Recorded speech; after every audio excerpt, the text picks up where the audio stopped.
Reason why I hate myself. Part 1. Do you know what is the weirdest thing that you can do in public that can make you very awkward? Sneeze. 3 times! And I don't understand how some people just go, and that's it! Because I've always been, oh hey man, what's up? Oh, sorry.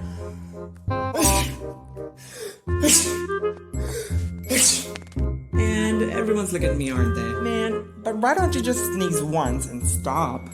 Idiot. Because I can't! And even if I try not to sneeze at all because I'm in a silent exam hall, makes my nose even more irritated, and now I'm gonna sneeze twice the times I usually do.